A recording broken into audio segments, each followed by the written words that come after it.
अगर आपकी एफआईआर नहीं लिखी जाती तो एफआईआर कैसे लिखवाएं? स्वतंत्र भारत में ये आज भी समस्या आ रही है क्योंकि हमारी पुलिस का रवैया आप सभी लोग जानकार हैं, जिस कारण पुलिस सुधार की बात होती है लेकिन पुलिस सुधार कोई भी हमारे राजनीतिक तंत्र के जो नेताजी होते हैं वो नहीं लागू करते, क्योंकि अगर वो लागू कर देंगे तो वो पुलिस से मनचाहा कार्य नहीं करा सकते। तो अगर आप थाने जाते हैं और आप रसूखदार नहीं हैं, आप ज़्यादा ज्ञानी नहीं हैं, तो आप अपनी एफआईआर कैसे लिखवाएं? आप अपने शिकायत, अपने ग्रीवियांस को कैसे वहाँ तक पहुँचाएं? तो इसकी एक प्रक्रिया भारतीय दंड संहिता सीआरपीसी में दी गई है। सबसे पहले आप वहाँ के एसएचओ साहब को, साहब बोल दे रहा हूँ वैसे मैं इतनी रिस्पेक्ट नहीं करता, एसएचओ को एक एप्लीकेशन देंगे। एप्लीकेशन में सब कुछ जो कंटेंट होगा, जो आपकी प्रॉब्लम्स होंगी, जो आपकी शिकायत है, वो आप ड्राफ्ट करेंगे।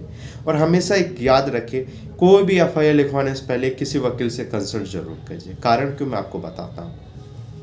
तो जहाँ पे आप एसएचओ को लिखेंगे और उसके अंदर का जो मटेरियल कंटेंट रहेगा, आप एक एप्लीकेशन रजिस्टर्ड डाक पोस्ट से भेजेंगे। और जो डाक पोस्ट से जो आपको स्लिप मिलती है रजिस्ट्री की या स्पीड पोस्ट की, तो उस स्लिप को आप अपने पास रख लेंगे। एक दिन आपने भेज दिया संबंधित थाने के एसएचओ को, अब वो ले या ने, ये उनकी मर्जी, आपकी ड्यूटी खत्म हो गई। अब मान लीजिए इसके बाद भी उन्होंने आपकी एफआईआर नहीं लिखी, तो सेम एफआईआर, सेम कंटेंट, क्योंकि बीच वाला नहीं बदलेगा, आप वही एक वहाँ के एसपी को भेज दीजिए, सेम एसपी को, उसी मतलब जो जिसका जुरिडिक्शन रखता होगा। जहाँ पे टू एसएचओ है वहाँ टू एसएसपी या एसपीयू लग जाएगा। अब जब आपने भेज दिया तो उसकी भी जो आप फोटो कॉपी करा के रखेंगे और जो उसकी स्लिप होगी रजिस्ट्री की या स्पीड पोस्ट की, वो भी संभाल के रखेंगे।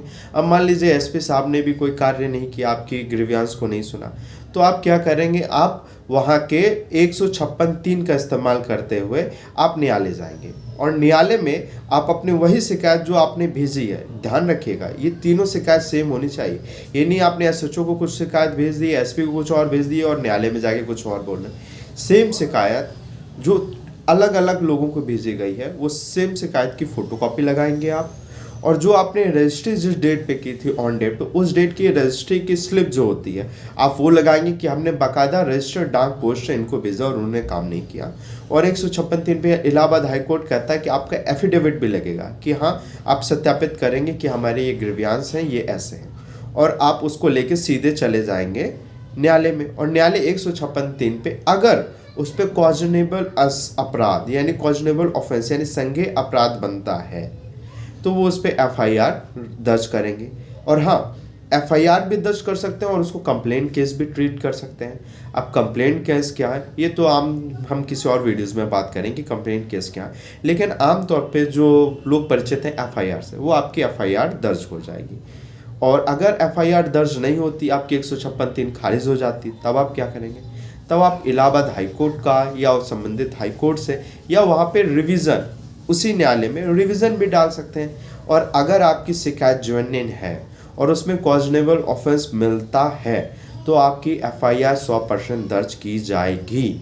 और एफआईआर दर्ज नहीं होती तो कंप्लेंट केस दर्ज होगा, जिसकी प्रक्रिया अलग रहती है, लेकिन रिजल्ट लगभग सब में सेम होता है। तो अगर आपकी एफआईआर नहीं दर्ज होती है तो आप एफआईआर दर्ज करा सकते हैं। अब बात आती है कि मैंने कहा कि एफआईआर हमेशा वकील से लिखवानी चाहिए, ऐसे क्यों? मैंने अक्सर लोगों में प्रैक्टिकली तौर पे देखा है। अब एज्यूम कर लीजिए, मान लीजिए हस्बैंड वाइफ का मैटर चल रहा है और कोई लड़ाई होती, विवाद होता और एक दूसरे का सर खोल देते हैं। तो अब दूसरी पार्टी जाती है, हस्बैंड या वाइफ में कोई भी जाता थाने में ही अपने पार्टनर के खिलाफ एफआईआर कराने, तो वो ये तो बताएगा कि हमारा सर फूटा, लेकिन उसको ये भी बताना होगा कि क्या कारण से फोड़ दिया हमने सर इसका। अब वाइफ का या हस्बैंड का कहीं तीसरे थर्ड पार्टी से कि अगर एक्स्ट्रा मैरिटल अफेयर चल रहा है, तो इमोशंस में भले आप सच बोल रहे हैं, आप क्या लिखवाएंगे कि हमारे हस्बैंड का या हमारी वाइफ का उस व्यक्ति से अफेयर चल रहा था, हमें पता चल गया तो इसलिए हमने उसको मार दिया। ठीक है, आपने तो अपने तरफ से जेन्युइन बोल दिया, आपके तरफ से बिल्कुल सही है, साफ पाक है आप, लेकिन आपने उसमें अवेयरमेंट में जो लिखवा दिया है एप्लीकेशन में, अब साबित कैसे करेंगे? क्योंकि आम लोगों की भाषा और कोर्ट में रिकॉर्ड से बात करनी हो, आपके पास क्या रिकॉर्ड है कि आपके हस्बैंड या वाइफ का किसी से मैटर चल रहा है? आप कहेंगे दुनिया बोलती है, आप कहते हैं हमारे कॉल रिकॉर्डिंग है, फलाना ढिकाना है, हमने देखा। अरे आप ही ने तो देखा है, आप उसे रिकॉर्ड पे कोर्ट पे कैसे साबित करेंगे? आप नहीं कर पाएंगे। और जब आप नहीं कर पाएंगे तो आपका दूसरा पार्टी जाके, हस्बैंड या वाइफ जिसके खिलाफ आप कार्रवाई कर रहे हैं, वो ये कह देंगे कि ये हमारे साथ क्रूरता कर रहे हैं, दारू पिए हुए थे, या हमसे दहेज मांग रहे थे, या हमारे हस्बैंड का ही कहीं और चलता है, इनका ही कहीं और चलता है, और हम तो खुद विक्टिम है, इन्होंने हमारा सर खोल दिया। तो उल्टा आप फंस जाएंगे। तो ऐसे में, और जो आपने उसके खिलाफ आरोप लगा दिया कि इसका कहीं से एक्स्ट्रा मैरिटल अफेयर, अगर आप ये आरोप सिद्ध नहीं कर पाए, जो आमतौर पे लोग नहीं कर पाते, तो आप ये क्रूएल्टी की श्रेणी में आ जाता। आपने उसके साथ क्रूरता कर दी, अब वो आपके ही शिकायत को जो ऑन रिकॉर्ड है वो आपके खिलाफ इस्तेमाल कर लेगा।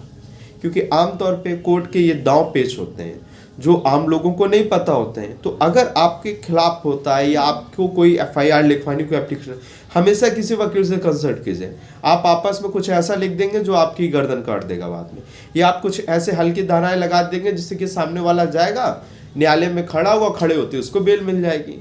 तो जब आप केस कर रहे हैं, केस लड़ रहे हैं, तो फिर थोड़ा मजबूती से ही लड़िए।